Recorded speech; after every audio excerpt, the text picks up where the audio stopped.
Friends, రీసెంట్గా మన ఛానల్లో మన హీరోస్ కెరీర్లో వచ్చిన 10 రాడ్ మూవీస్ గురించి వీడియో చేశా. మీలో ఎవరైనా ఆ వీడియోని మిస్ అయ్యి ఉంటే ఈ వీడియో ఎండింగ్లో ఆ వీడియో లింక్ ఇస్తా, మిస్ అవ్వకుండా చూడండి. ఈ వీడియోలో మనం మన హీరోస్ కెరీర్లో వచ్చిన మరొక 10 రాడ్ మూవీస్ గురించి తెలుసుకుందాం. Number 10 officer. Ram Gopal Varma and Nagarjuna combo అంటే ఆ క్రేజే వేరు. గతంలో వీళ్ళ కాంబోలో వచ్చిన గోవిందా గోవిందా మూవీ ఫ్లాప్ అయినా కూడా శివ మూవీ మాత్రం మొత్తం ఇండియానే షేక్ చేసింది. ప్రెజెంట్ టాలీవుడ్ అంటే బాహుబలి మూవీకి ముందు, బాహుబలి మూవీకి తర్వాత. కానీ ఒకప్పుడు టాలీవుడ్ అంటే శివ మూవీకి ముందు, శివ మూవీకి తర్వాత. ఆ రేంజ్లో ఇండియాని షేక్ చేసింది శివ మూవీ. గోవిందా గోవిందా మూవీ తర్వాత 24 ఇయర్స్ గ్యాప్ తర్వాత వీళ్ళ కాంబోలో వచ్చింది ఆఫీసర్ మూవీ. నిజం చెప్పాలంటే ఈ మూవీ మీద సాధారణ ఆడియన్స్కే కాదు, అక్కినేని ఫ్యాన్స్కి కూడా నమ్మకం లేదు. కారణం రామ్ గోపాల్ వర్మ. 2018లో ఎలాంటి ఎక్స్పెక్టేషన్స్ లేకుండా రిలీజ్ అయింది ఆఫీసర్ మూవీ. అయితే అందరూ ఎక్స్పెక్ట్ చేసినట్టే మూవీ డిజాస్టర్గా నిలిచింది. ఎంత పెద్ద డిజాస్టర్గా అంటే ఈ మూవీ థియేటర్లో కనీసం 3 రోజులు కూడా ఆడలేదు. Number 9 agent. అఖిల్ ఇండస్ట్రీకి వచ్చి 10 ఇయర్స్ అయింది, కానీ ఇప్పటి వరకు ఒక్క బ్లాక్ బస్టర్ మూవీని కూడా చూడలేదు. అఖిల్, హెలో, మజ్ను వంటి వరుస ఫ్లాప్స్ తర్వాత మోస్ట్ ఎలిజిబుల్ బ్యాచిలర్ మూవీ మాత్రమే జస్ట్ హిట్గా నిలిచింది. ఆ తర్వాత 2 ఇయర్స్ గ్యాప్ తీసుకుని తన లుక్స్ని, తన స్టైల్ని చేంజ్ చేసుకుని 6 ప్యాక్ చేసి ఎంతో కష్టపడ్డాడు ఏజెంట్ మూవీ కోసం. బట్ తన 2 ఇయర్స్ కష్టమంతా కూడా వృధా అయిపోయింది. రవితేజతో కిక్ అనే బ్లాక్ బస్టర్ మూవీ తీసిన సురేందర్ రెడ్డి అసలు ఇలాంటి మూవీ తీస్తాడని ఎవ్వరూ ఎక్స్పెక్ట్ చేయలేదు. 2023లో భారీ ఎక్స్పెక్టేషన్స్తో రిలీజ్ అయ్యింది ఏజెంట్ మూవీ. స్పై కాన్సెప్ట్తో వచ్చిన ఈ మూవీ కేవలం అఖిల్ కెరీర్లోనే కాదు, సురేందర్ రెడ్డి కెరీర్లో కూడా ఒక బిగ్గెస్ట్ డిజాస్టర్గా నిలిచింది. నెంబర్ 8 ఆచార్య. ఈ మూవీ చూసిన ఆడియన్స్కి ఒకే ఒక్క డౌట్, అసలు ఈ మూవీని డైరెక్ట్ చేసింది కొరటాల శివ గారేనా అని. గతంలో ఈయన డైరెక్షన్లో వచ్చిన మిర్చి, శ్రీమంతుడు, జనతా గ్యారేజ్, భరత్ అనే నేను మూవీస్ బ్లాక్ బస్టర్ హిట్గా నిలిచాయి. అయితే కొరటాల శివ కెరీర్లో ఉన్న ఒకే ఒక్క ఫ్లాప్ మూవీ ఆచార్య. ఈ మూవీ రిలీజ్కి ముందు కొంతమంది ఈ మూవీ మీద నెగిటివ్ని స్ప్రెడ్ చేశారు. దానికి కారణం ఆచార్య మూవీకి ముందు రామ్ చరణ్ హీరోగా చేసిన మూవీ RRR. రాజమౌళితో మూవీ చేస్తే ఆ హీరో నెక్స్ట్ మూవీ ఫ్లాప్ అవుతుంది. అది రాజమౌళి ఫస్ట్ మూవీ నుండి ఉన్న సెంటిమెంట్. కొంతమంది రామ్ చరణ్ ఆ సెంటిమెంట్ని బ్రేక్ చేస్తాడంటే మరి కొంతమంది అదే రిపీట్ అవుతుందని ట్రాల్ చేశారు. ఫైనల్గా ఈ మూవీ రాజమౌళి సెంటిమెంట్ని బ్రేక్ చేయలేక 140 కోట్ల బడ్జెట్తో వచ్చిన ఈ మూవీ జస్ట్ 76 కోట్లు కలెక్ట్ చేసి డిజాస్టర్గా నిలిచింది. నెంబర్ 7 రాధేశ్యామ్. నిజానికి ఈ మూవీ ఫ్లాప్ అవడానికి మెయిన్ రీజన్ ఈ మూవీ రిలీజ్కి ముందు మూవీ టీం ఇచ్చిన over elevations.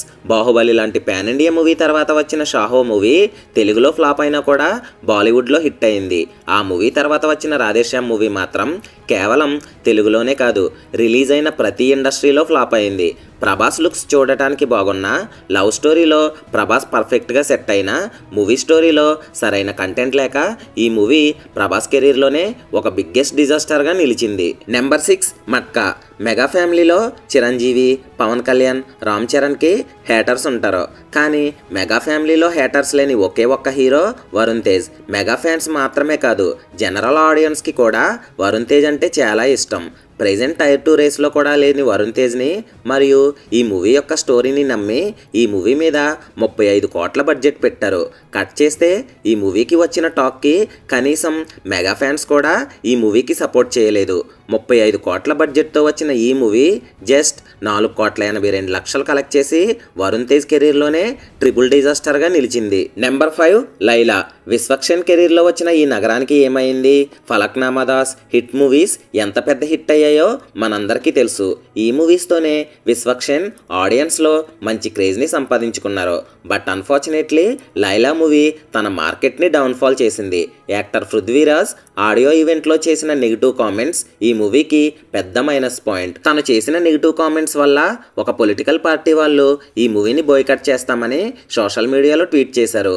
But movie release అయ్యాక వాళ్ళకంత అవసరం లేకుండా పోయింది.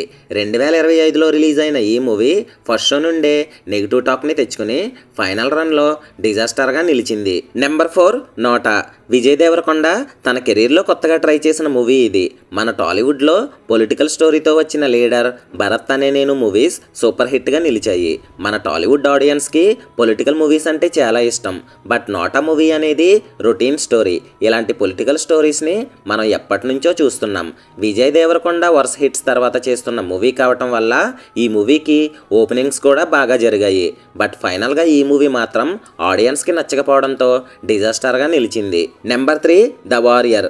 మన తెలుగు డైరెక్టర్స్ ప్రతి ఇండస్ట్రీకి హిట్ మూవీస్ ఇస్తే తమిళ డైరెక్టర్స్ మాత్రం మన తెలుగు హీరోస్కి డిజాస్టర్స్ ఇచ్చారు. దానికి example Komarampuli, spider and rebel. The warrior మూవీకి డైరెక్టర్ ఎవరో తెలుసుగా? ఎన్ లింగస్వామి. ఈయన తమిళ డైరెక్టర్. నిజానికి లింగస్వామి తమిళ్లో ఒక పెద్ద డైరెక్టర్. ఈయన కెరీర్లో కూడా ఆవారా లాంటి పెద్ద పెద్ద బ్లాక్ బస్టర్స్ ఉన్నాయి. కానీ ఈయన తెలుగులో డైరెక్ట్ చేసిన the warrior movie routine story. 2022లో మంచి ఎక్స్పెక్టేషన్స్తో రిలీజ్ అయిన ఈ మూవీ రామ్ కెరీర్లోనే ఒక పెద్ద డిజాస్టర్గా నిలిచింది. నెంబర్ 2 కొమరంపులి. ఈ మూవీకి డైరెక్టర్ ఎవరో తెలుసుగా? ఎస్జే సూర్య.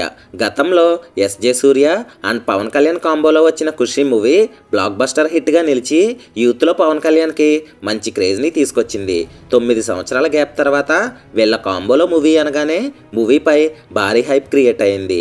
అందులోనూ ఏఆర్ రెహమాన్ లాంటి star music director. First look poster కూడా ఫ్యాన్స్కి విపరీతంగా నచ్చింది.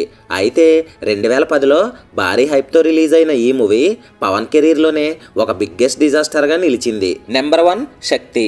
ఆల్రెడీ మెహర్ రమేష్ అండ్ ఎన్టీఆర్ కాంబోలో వచ్చిన కంట్రీ మూవీ ఫ్లాప్. బట్ బిల్లా లాంటి స్టైలిష్ మూవీ తర్వాత మెహర్ రమేష్ చెప్పిన కదా ఎన్టీఆర్కి విపరీతంగా నచ్చింది. నిజానికి ఈ మూవీ మెహర్ రమేష్ వేరే హీరోతో చేయాలి. కానీ ఎన్టీఆర్ అడిగి మరీ తన కెరీర్లోకి ఒక ఫ్లాప్ మూవీని యాడ్ చేసుకున్నారు. Movie songs super hit, first look poster super hit, trailer కూడా సూపర్ హిట్. ఈ మూవీ ట్రైలర్ చూసిన చాలామంది ఈ మూవీ మగధీర రికార్డ్స్ని బ్రేక్ చేస్తుంది అనుకున్నారు.